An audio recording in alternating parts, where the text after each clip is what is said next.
10वां प्रश्न को। तो देखिए 10वां प्रश्न को पहले लिखते हैं। क्या है? y के फॉर्म में है y² प्लस 9y-3। ठीक है, इसको हम लिखते हैं हल।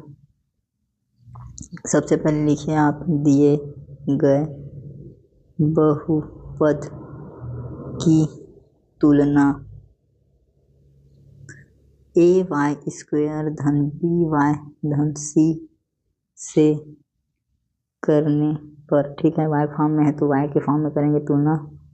ये है हम लोग का बहुपद जो हमें दिया है, इसका तुलना ay² धन by धन c से करेंगे तो y कट गया। ठीक है, क्या बन गया? a का मान मिल गया 14, b का मान मिल गया 19 और c का मान मिल गया -3। ठीक है, अब हम यहाँ पे लिखेंगे अतः AC को निकालेंगे। AC का मान क्या है? 14 गुणा -3। ठीक है, AC बराबर क्या मिला? 14 तिया 42 मतलब -42। ठीक, ये आपको मिल गया AC का मान। अब आपके पास दो ऑप्शन है। ठीक है, -42 को आप इसके ऐसे गुणनखंड में तोड़ो कि उनको जोड़ोगे तो आपको b मिल जाए। ठीक है, और एक b है 19। ठीक, तो देखिए इस प्रकार से टूटेगा। -42 के दो गुणनखंड निकालते हैं हम लोग। 21 गुणा -2। ठीक है, ये हो गया 42, है ना। अगर ये इधर जाएगा तो, और यदि इसी को 21 -2 करेंगे तो क्या मिलेगा? ये 19 मिल गया, तो b का मान मिल गया। ठीक है, तो गुणा करेंगे तो क्या मिलना चाहिए? AC मिलना चाहिए, और जोड़ेंगे तो क्या मिलना चाहिए? वो b मिलना चाहिए। अब इसमें देखो, इसमें इधर से लिख लो 21 -2। ठीक है, क्या मिल गया? 19, और इसी संख्या का यदि गुणा करोगे तो क्या मिलेगा? -42 AC। ठीक है, तो फिर बैठा है दोनों गुणनखंड 21 गुणा -2। ठीक है, इसी से तोड़ेंगे हम लोग। तो चलिए आगे लिखिए। यहाँ पे हम लिखेंगे कि AC बराबर -42 के गुणनखंड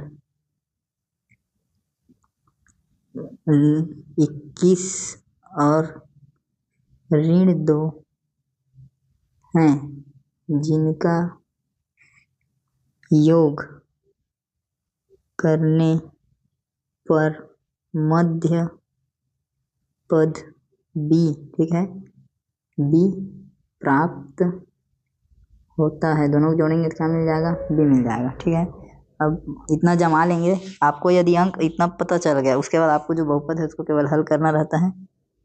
तो जो मुख्य चीज़ है वो इतना है कि ABC का मान ज्ञात करना है, फिर AC को ज्ञात करना है, उसके बाद उसके दो गुणनखंड को ज्ञात करना है जिनका योग क्या हो? b हो। तो हमको मिल गए 21 और -2। तो जो है उसको हम लिखते हैं अब। तो 14y² धन 19y-3। ठीक है, ये समीकरण है।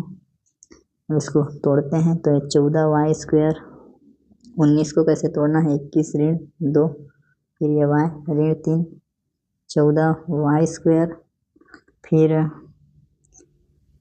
गुणा हो जाएगा तो 21y -2y -3, फिर 14y², फिर इसको देखो तो ये हो जाएगा धन 21y -2y -3। ठीक है, अब कोष्टक में ले लेंगे। इसके बाद ये 14, दोनों में कॉमन क्या निकल रहा है? तो देखो 7 कॉमन है, क्योंकि 7 के पहाड़ा में 14 आता है, 21 आता है। 7 निकालेंगे तो 7 में y भी निकलेगा। 7y निकालेंगे तो यहाँ बच जाएगा 2y।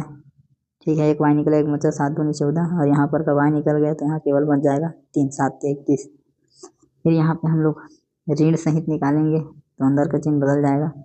तो ऋण 1 को निकालेंगे तो ये क्या हो जाएगा? 2y धन 3 हो जाएगा। ठीक है, अब 2y धन 3 कॉमन है, इसको लिखो, फिर 7y -1। ठीक है, आगे पीछे हो सकता है, गुणा का चिन्ह है, कोई दिक्कत नहीं है दोनों के बीच में। ठीक है, तो ये क्या है? आपका आंसर है। ठीक है दोस्तों, तो बहुत आसान है। तो सबसे मेन चीज़ रहता है कि आप इतना तक का जमा लें, इतना तक का। इसके बाद आपको यहाँ पे अंक पता है, टूटेगा कैसे सब पता है। उसके बाद केवल समीकरण को आपको हल करना है। ठीक है, तो इस प्रकार से आप इसे लिख लीजिए। तो ठीक है दोस्तों।